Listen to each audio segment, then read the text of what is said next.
7 de la tarde y ahora pues nos visita la doctora Patricia Ya, que ella es neumóloga pediatra del Instituto del Niño de San Borja, y vamos a hablar acerca del asma. El asma en los niños, obviamente el asma pues todos sabemos que es una afección en la que pues se estrechan e hinchan las vías respiratorias, produciendo mayor mucosidad y obviamente problemas para respirar en los niños. ¿Cómo está, doctora? Hola, Daniel, buenos días. Muchas gracias por la invitación a nombre del Instituto Nacional de Salud del Niño de San Borja. Bueno, ¿cómo detectar finalmente que mi niño sufre de asma, doctora? ¿A qué edad se presenta? ¿Cuáles son los síntomas? ¿Cuál es la evaluación que el especialista tiene que realizarle a mi niño para tener la certeza de que realmente no solamente es un cuadro respiratorio severo, sino que el niño ya está en una etapa de asma, y obviamente entiendo que el asma lo va a acompañar por el resto de su vida, ¿no? Sí. Bueno, el asma tiene algunos síntomas característicos como son tos, dificultad para respirar, sibilancias. ¿Qué tos? La tos generalmente es más común en las noches, se puede desencadenar ya sea por virus, porque el paciente corre o hace ejercicio. ¿Es una tos con flema, sin flema, duele, no? Explíqueme, por favor. Puede ser seca de manera más frecuente, pero también en algunos casos puede estar asociada a flema. Es importante ver la tos que se desencadena en las noches, que se desencadena o muy temprano en la mañana, o cuando el niño está tranquilo y cuando corre, tose. Hay que tener en cuenta que el asma podría ser el diagnóstico. Bueno, la falta de aire también. La falta de aire, Sí. y usted habló acerca de la sibilancia, o sea, el silbido del pecho. El silbido del pecho implica que las vías aéreas pueden estar estrechadas y muchas veces ese estrechamiento de las vías aéreas hace que haya sibilancias, que puede ser auscultada por el médico que examina al paciente, y muchas veces es tan intenso que el padre de familia puede identificarlas. Ahora, ¿qué tiempo tengo que esperar como padre de familia para preocuparme y ver si es que mi niño, o sea, o está pasando por un proceso respiratorio común, ¿no? O quizás pues ya necesita un tratamiento mayor y obviamente la evaluación con un pediatra? Bueno, durante la niñez los síntomas respiratorios virales son muy comunes. Sin embargo, si la tos aumenta luego del tercer día de enfermedad, se asocia a sibilancias, se asocia a fiebre alta o a dificultad para respirar, el niño debe ser evaluado lo más pronto posible por algún O sea, pediatra. un niño que ya está una semana presentando estos síntomas ya Y va en aumento, tendría ¿no? que ir Sí. a una evaluación. Sí, si la tos luego del tercer día va aumentando o persiste más de 2 o 3 semanas o se asocia a dificultad para respirar, debería ir para evaluación. Y ahora, ¿por qué se produce el asma? ¿Cuáles son los factores de riesgo? El asma es una enfermedad que tiene múltiples factores en su etiología. Probablemente hay algunos genes que se heredan de papá y mamá que pueden predisponer a asma. El estar expuesto a un medio ambiente altamente contaminado como es Lima también se asocia a mayor incidencia de asma. Estar expuesto a algunos alergenos intradomiciliarios de manera temprana en la vida también está asociado, ¿no? Ahora, ¿de qué depende, doctora? Porque hay, por ejemplo, en el salón de clase de 40 niños, quizás 1 o 2 sufren de asma. ¿Por qué los otros no?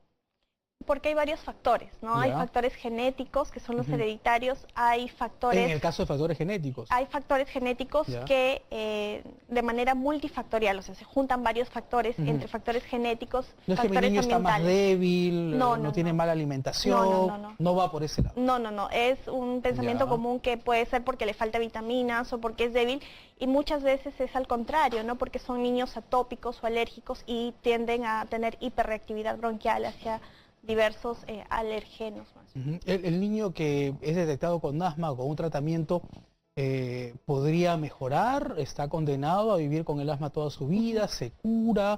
Quizás de repente solamente es una etapa de su niñez. En la adultez, bueno, hay cambios fisiológicos que todos desarrollamos. Quizás de adulto ya no sufriría de asma. A ver, explíqueme por favor eso. El asma es una enfermedad crónica que no es que se cure.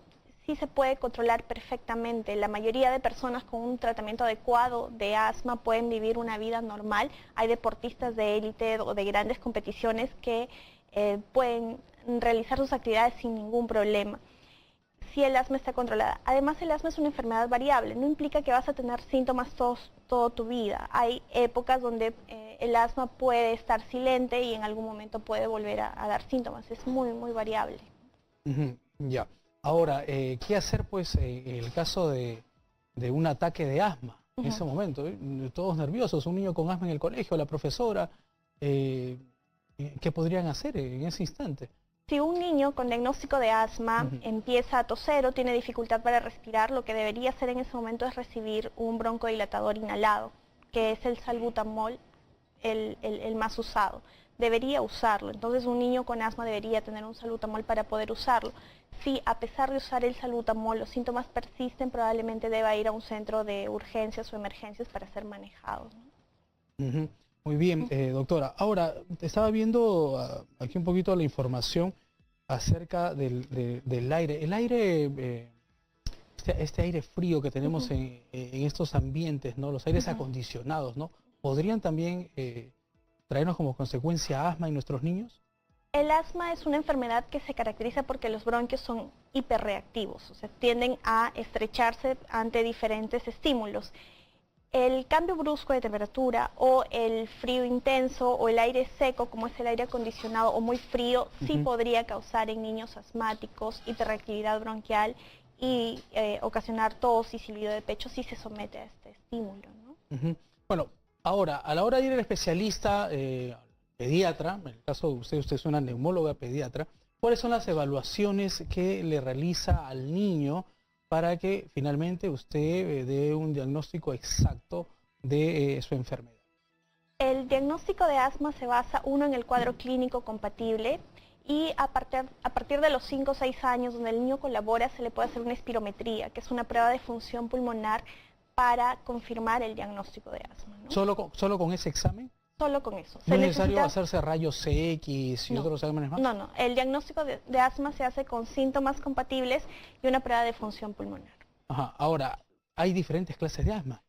Entiendo. Sí. Ya. Y los tratamientos, sin duda, van a ir por el tema de las dosis o cantidades. ¿Estoy bien? Sí. Sí, de hecho hay varios fenotipos o formas de presentarse de asma.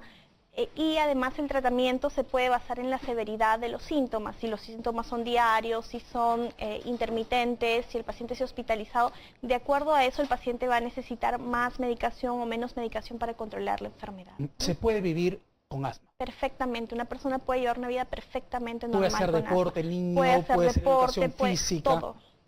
Los niños con asma no deben tener ninguna limitación en sus actividades. Escuchen eso, padres. Con el tratamiento de mantenimiento adecuado, ¿no? Muy bien, doctora, muchas gracias por acompañarnos el día de hoy. Estuvimos con la doctora Patricia Yaque, neumóloga pediatra del Instituto del Niño de San Borja. Señores, nos